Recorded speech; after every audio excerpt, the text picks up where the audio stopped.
Release जेव्हा जवळ येते तेव्हा बोलावंच लागतं, कारण कसं रिसीव्ह करतील सिनेमा, बरोबर. कसं माझं काम बघतील.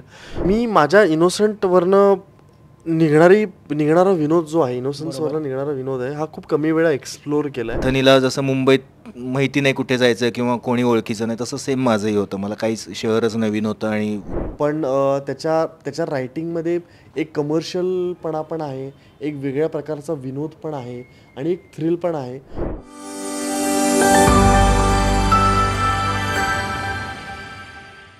जून महिन्याचा शेवट कसा व्हावा, तर जून महिन्याचा शेवट हा हसत खेळत झाला पाहिजे, याच उद्देशाने एक नवा चित्रपट आपल्या भेटीला येतोय. चित्रपटाचं नाव आहे ऑल इज वेल आणि त्या चित्रपटाचा ट्रेलर लॉन्च सोहळा खरंच खूप चांगल्या पद्धतीने पार पडलेला. आपण ट्रेलर लॉन्च सोहळ्याला सुद्धा भेटलेलो. आत्ता आपण त्या चित्रपटातल्या 3 कलाकारांसोबत आहोत, ज्याच्यासोबत आपण इंटरव्ह्यू नाही करणार आहोत. आपण फक्त गप्पा मारूया की अजून जाणून घेऊया, कारण का ट्रेलर लॉन्चला तर आपण त्यांच्यासोबत गप्पा मारल्या, ट्रेलर लॉन्चला खूप साऱ्या गोष्टी आपल्याला त्यांच्याकडून कळायला आहेत. आता चिलमध्ये बसूया. दुपारचं जेवण झालेलं आहे की नाही झालंय, की चल मग असं आरामात करूया. ऑल इज वेल येतोय. येस, हे परफेक्ट आहे, हे हे हे आवडलं आहे, चालेल, असं काही हरकत नाही. ऑल इज वेल येतोय.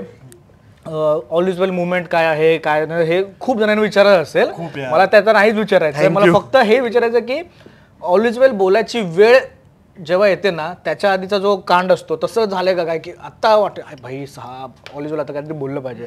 कांड होतात ना खूप, आपण सगळ्यांनी खूप केले सगळ्यात बाबतीमध्ये. म्हणजे बाप रे बाप, मी 11वीत होतो, माझी फायनल एक्झाम झाली आणि माझ्या मित्रांनी आणि माझा मित्र आता डिरेक्टर झालाय, स्नेह पोंक्षे, जो बंजारा ज्यांनी डिरेक्ट केला. बरोबर बरोबर. तर तो आम्ही आमचा अजून एक मित्र होता, गौरव शेट्टी नाव म्हणून, आम्ही तिघांनी लक्ष्मी तुम्ही एका शाळेमध्ये मिठीबाई कॉलेज 11वी मध्ये मिठीबाई कॉलेजमध्ये होतो. सो आम्ही बाथरूम मध्ये बॉम्ब फोडला होता. क्या बात आहे. आणि बॉम्ब म्हणजे तो छोटासा बॉम्ब होता, तो आम्ही फोडला आणि मी पळालो तिकडून. पळालो, तिघही वेगवेगळ्या दिशेने पळालो, कोण कुठे पळालं कोणाला खबर नाही. मी जेव्हा तिकडून निघालो तेव्हा मी ऑलरेडी विलेपार्ले स्टेशनला पोहोचलो होतो. हा, गौरव शेट्टीचा फोनच लागत नव्हता. आम्हाला असं वाटतं त्याला पकडला, तो गेला. आणि स्नेह पोंक्षे ऑलरेडी जुहू सर्कल पर्यंत पोहोचलेला होता. पण त्यावेळेला मग जेव्हा गौरव शेट्टीचा फोन लागत नव्हता तेव्हा मला असं झालं की अरे आता बहुतेक याला पकडलाय, हा आमची नावं घेणार आणि हा माफीचा साक्षीदार होणार आणि आम्ही फसणार. तेव्हा खूप ऑल इज वेल म्हणावं लागत होतं, पण तसं काही झालं नाही. तो मुद्दामून त्याचा आय थिंक बॅटरी गेली होती आणि तो पण माझ्या मागे ट्रेनमध्येच होता, पण मला दिसला नव्हता. सो आय फील तेव्हा मला ऑल इज वेल म्हणायची वेळ आली होती. आणि आता चित्रपटाच्या प्रमोशनच्या दरम्यान तर ऑल इज वेल हे बोलावंच लागतं. रिलीजच्या बाबतीत तर रिलीज जेव्हा जवळ येते तेव्हा बोलावंच लागतं, कारण कसं रिसीव्ह करतील सिनेमा, कसं माझं काम बघतील, ह्याची खरंच एक मनामध्ये थोडंसं दडपण असतं. पण आय फील ऑल इज वेल म्हणून स्वतःच्या मनाला मी शांत करतो. क्या बात आहे. वा अमायरा, आत्ताचा हा द एंटायर मंथ हा माझा ऑल इज वेल मध्येच चालला आहे. बिकॉज या मूवीचे प्रमोशन्स, मग आता कन्नडा मूवीचे प्रमोशन्स चालू होतील, मग त्याला लागून माझे मल्याळम मूवीचे प्रमोशन चालू होतील. डेट्स मॅच होत नाहीयेत. सो माझा मॅनेजर पण आम्ही लिटरली असं झगडतोय डेटसाठी. सो हा पूर्ण period is all is well for me. वा, मॅनेजर वगैरे झगडतो. पॅन इंडिया अभिनेत्री, पॅन इंडिया अभिनेत्री काम करते. रोहित, आधीचं असं की असं काहीतरी केलंय आपण, आपल्याकडून ते नकळतपणे झाले किंवा मजा मस्त म्हणून एखादी गोष्ट आपण केली आणि त्याच्यानंतर आपल्याला आता ऑल इज वेल बोलायची गरज आली की अरे यार भाई आता इथून फक्त सुटलो पाहिजे, बाकी आपण नंतर बघू. ऑल इज वेल म्हणत राहिलं की मुळात अशा गोष्टी घडतच नाहीत, असं माझं म्हणणं आहे. पण नाही, ते तर काय नॉर्मल आहे. शाळेत असताना वगैरे काहीतरी केलेलं असतं, कोणाला तरी मारलेलं असतं, बदडलेलं असतं, मग तो त्याच्या गँगची पोरं घेऊन यायच्या आधी पळून गेलोय वगैरे, असं बऱ्याच वेळेला घडलंय. सायकल चेन वगैरे घेऊन हॉकी स्टिकने मारामारी केली आहे, ती हे यायचे ते सगळं आहे. मी सचिन तेंडुलकरचं एक पोस्टर चोरलं होतं, मला आठवतंय का, 2003च्या वर्ल्ड कपला होती ती पेप्सीची ॲड आठवते का तुला? सिंहाच्या डोक्यावर बॉल पडतो, हरभजन शोधायला जातो आणि तो सिंह जागा होतो. तर त्या ॲडचं एक मोठंच्या मोठं फ्लेक्स पोस्टर माझा क्लास होता गणिताचा, त्याच्या खालच्या दुकानाच्या बाहेर लावलेलं खूप मोठं पोस्टर. हे पोस्टर पाहिजे. माझा क्लास सकाळी 6 वाजता असायचा, तर एक दिवस मी पहाटे 5:15 गेलो, अंधार असताना, दुकानं उघडी नसतात, कोणीही नव्हतं रस्त्यावर. ते कटरने पोस्टरचे दोरे कापले, रोल केलं, बॅगेत घातलं आणि जेव्हा 2 क्लास असायचे, तर क्लास सुटल्यानंतर खाली आल्यावर तोपर्यंत दुकान उघडलेलं असायचं. तर तेव्हा मी ऑल इज वेल म्हणत आलेलो. मला आठवतं की त्याने ते बघायला नको. नाही नाही, तो जस्ट दुकान उघडून असं वगैरे कुठं गेलं वगैरे असं तो दुकानदार. म्हणजे बॉम्ब फोडण्यापेक्षा हे जरा घातक होतं असं बोलू काय. आणि मी माझ्या बॅग मध्ये ते पोस्टर फोल्ड करून माझ्या सॅक मध्ये आहे आणि त्याच्या समोरूनच मी गेलोय. असे खूप आहेत लहानपण शाळकरी असतानाच्या मुवमेंट. चित्रपटाला US सर्टिफिकेट मिळालं आहे, चांगल्या पद्धतीने चित्रपट बाहेर पडला आहे. 2-3 फक्त सीनला कात्री लागले नाही लागले हे आम्हाला सिनेमामध्ये कळेलच. 27 तारखेला सिनेमा भेटीला येणार आहे. काय वेगळेपण आहे वगैरे हे विचारण्यापेक्षा मित्र बोलून की किती जवळचं आहे तुमच्या तिघांसाठी ऑल इज वेल, कारण का ह्याच्या आधी तुमच्या तिघांची आम्ही कामं बघितलेली आहेत. आजीबाई जोरात खरंच खूप दमदार पद्धतीने चालत आहे, जे मी सुद्धा नाटक बघितलं म्हणजे व्हेरी गुड थिंग, कारण का खूप दिवसानंतर असं काहीतरी भारी बघायला मिळत होतं. किती जवळचं आहे ऑल इज वेल आणि काय वेगळेपण बोलण्यापेक्षा मित्र बोलून की कोणती वेगळी तुमच्या अभिनयाची छटा आम्हाला या बघून या सिनेमातून बघायला मिळतील, काय सांगतो? आय थिंक मी माझ्या इनोसंटवरनं निघणारा विनोद जो आहे, इनोसन्सवरनं निघणारा विनोद आहे, हा खूप कमी वेळा एक्सप्लोर केला आहे. या सिनेमात मला जास्तीत जास्त तो करायला मिळाला आहे. सो ती बाजू तुम्हाला एक बघायला मिळेल. आणि मुळात हा सिनेमा जवळचा आहे कारण पहिल्यांदा मी एक out and out comedy film करतोय. बरोबर. सो त्यामुळे मल्टी स्टारर अशी पहिल्यांदा मी एवढी करतोय फिल्म. सो त्या आठवणी नेहमीच लक्षात राहतील. प्रत्येक सीन बघताना या शॉटला मी कुठे हसलो होतो, किती हसलो होतो हे मला नेहमीच लक्षात राहील. त्यामुळे तसा माझ्या तो जवळच आहे. क्या बात आहे. त्याला माहिती आता मी काय बोलणार आहे. अच्छा, मग मी काय बोलतो, उत्तर आपण इकडून ऐकूया का तुझ्या याचं? नाही नाही नाही असं नाही. मला ऍक्च्युली थिएटर करायला आली होती आणि मग ते नव्हतं बोलायचं पण आता बोललाय तू, पण ठीक आहे आता चला. येस, ही माझी खूपच स्पेशल फिल्म आहे. As he said it's my first Marathi movie. बरोबर. आणि it's not just because of that. The people that I've met in this movie, the times, the memories that I've collected till now is very special to me, and I would want to like keep going forward and keep having these people around me always. क्या बात है. रोहित? मी अभिनय आणि दर्शन दादा एकमेकांना आधीपासून ओळखत जरी असलो तरी या फिल्मच्या निमित्ताने आम्ही काम एकत्र केले. बरोबर. तर ती एक खूप छान गोष्ट वाटते मला की या फिल्मच्या निमित्ताने आम्हाला काम एकत्र करता आलं. दुसरी अँथनी जे मी पात्र साकारतोय ते कुठे ना कुठेतरी काही गोष्टी त्याच्या रिलेट होतात आपल्या स्वतःशी सुद्धा.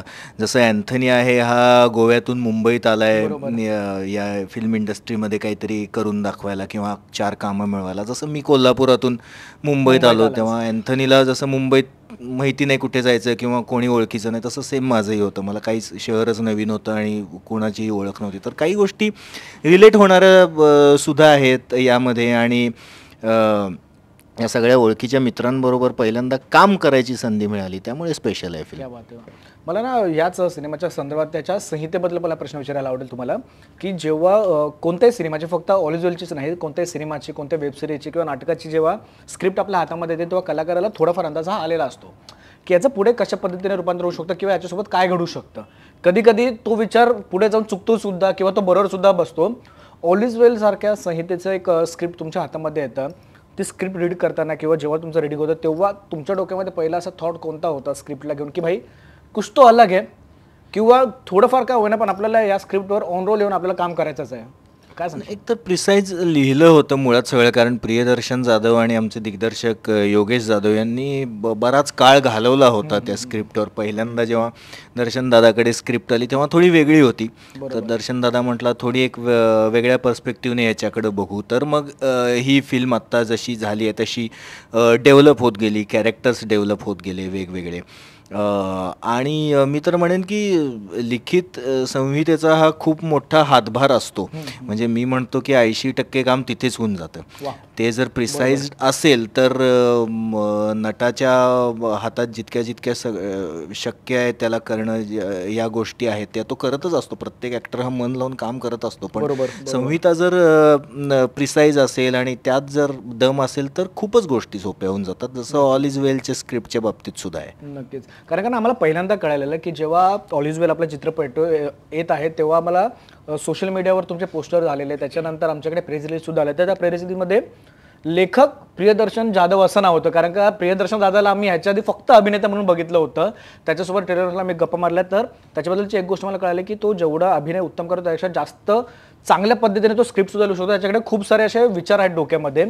प्रियदर्शन दादा लेखक म्हणून भारी वाटतोय आता की अभिनेता म्हणून?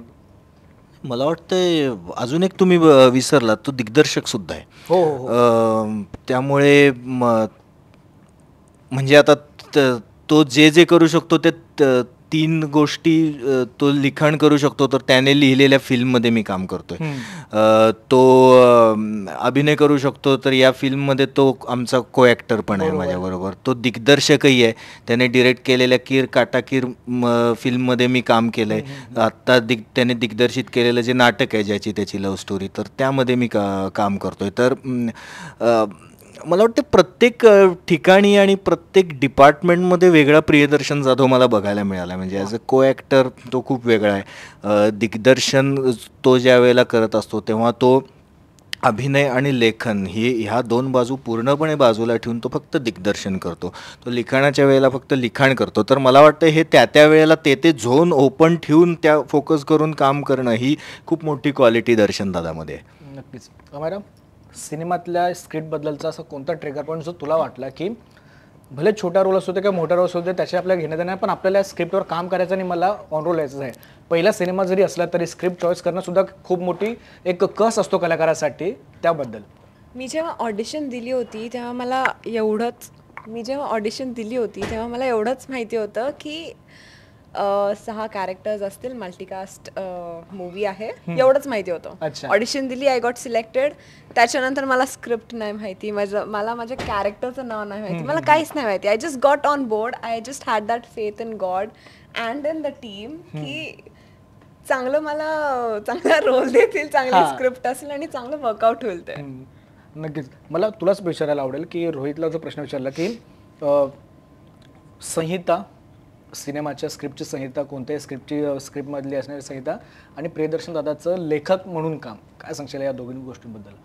ती स्क्रिप्ट जेव्हा मी पहिल्यांदा वाचतो ना तेव्हा माझा क्रायटेरिया एक सिम्पल असतो. पहिल्यांदा वाचताना इनिशियली सगळ्या गोष्टी बाजूला ठेवून की मला हे व्हिज्युअलाइज होतंय का, मला हा सिनेमा व्हिज्युअलाइज होतोय का, मी स्वतःला त्याच्यामध्ये बघू शकतोय का, मला इझिली हा सिनेमा व्हिज्युअलाइज करता येत असेल, मी इझिली स्वतःला त्यात बघत असेल तर मी पुढच्या गोष्टींकडे वळतो. पण इनिशियल थॉट माझा हा असतो. दुसरी गोष्ट, प्रियदर्शन दादा मुळात एक कमालीचा लेखक आहे, कारण त्याला खूप सुचतं. त्याच्याकडे एक अमाप मोठं जंगल आहे विचारांचं आणि आयडियाजचं. त्याच्यामधनं तो घेऊन कापून काटकसर करून ते करतो. तो ॲक्टर आहे, सगळ्या गोष्टी आहेत, पण मला अजूनही वाटतं की आधी तो लेखक आहे, मग तो दिग्दर्शक आहे आणि मग तो अभिनेता आहे. त्यामुळे त्याचं ते स्किल आहे आणि त्यांनी खूप काम केलेलं आहे दिग्दर्शक म्हणून. आणि अजून त्याचा एक मोठा सिनेमा काटाकीर येतो ज्याच्यात रोहित पण आहे. सो मला खात्री आहे की तो सिनेमा पण भन्नाट असेल. पण त्याच्या रायटिंगमध्ये एक कमर्शियलपणा पण आहे, एक वेगळ्या प्रकारचा विनोद पण आहे आणि एक थ्रिल पण आहे. तो आपल्याला या सिनेमात तर तुम्हाला अनुभवायला मिळेलच, पण पुढे पण त्याच्या कामात नक्कीच अनुभवायला मिळेल. क्या बात आहे. मला तुम्हाला दोघांना प्रश्न विचारायला आवडेल, कारण का दोघांनी सुद्धा सुरुवात सिनेमातून वगैरे असं करण्यापेक्षा तुमची दोघांची नाळ ही रंगभूमीपासून अजूनपर्यंत जोडलेली आहे. म्हणजे जर मला असं वाटतं की रंगभूमी आणि सिनेमा जर तुम्हाला 2 ऑप्शन दिले तर तुम्ही दोघेही पहिली गोष्ट ही रंगभूमीच निवडाल असं मला वाटतंय. जर मी चुकीचा असेल तर मला करेक्ट सुद्धा करा. ऍक्टर म्हणून रंगभूमी, डिरेक्टर म्हणून सिनेमा. क्या बात आहे. मला त्याबद्दल विचारायला आवडेल की मराठी रंगभूमीला सध्या खरंच खूप सुंदर आणि सोन्याचे दिवस आले असे सगळेच नव्हतं, कारण का जिथे मराठी रंगभूमीला आधी ऑडियन्स कमी होता, आज प्रत्येक रंगभूमीवरचा प्रत्येक प्रयोग हा खरंच खूप चांगल्या पद्धतीने हाऊसफुल होतो. यशवंत नाट्य मंदिरमध्ये होतं, यशवंत नाट्य मंदिरमधले सगळेच जेवढे शो आहेत तेवढे सगळे हाऊसफुल होतात. सिनेमाकडे थोड्याफार प्रमाणामध्ये मराठी ऑडियन्सचं दुर्लक्ष झाल्यासारखं वाटत आहे. याबद्दल तुमच्या दोघांचं काय मत आहे? एक प्रेक्षक म्हणून, कलाकारच्या दृष्टिकोनाचं मत मला ऐकायला आवडेलच, पण प्रेक्षक म्हणून तुमच्या दोघांचं ह्या गोष्टीकडे काय मत आहे? नाटकाचं असं आहे ना, नाटकाची परंपरा मराठी संस्कृतीत खूप आधीपासून चालत आलेली आहे. सिनेमाच्या आधीपासून नाटकाला खूप एक एक वेगळा दर्जा होता मराठी माणसासाठी. आणि फक्त मुंबई पुण्यात नाही तर कोल्हापुरात, नागपूर, नाशिक, जे छोटे आपले बाकीचे शहर आहेत तिकडे सगळीकडे सगळ्या भागांमध्ये नाटकाला अजूनही खूप महत्त्व दिलं जातं. फोक फोक कलावंत जे आहेत, फोक आर्ट फॉर्म्स जे आहेत त्यांना पण खूप महत्त्व दिलं जातं.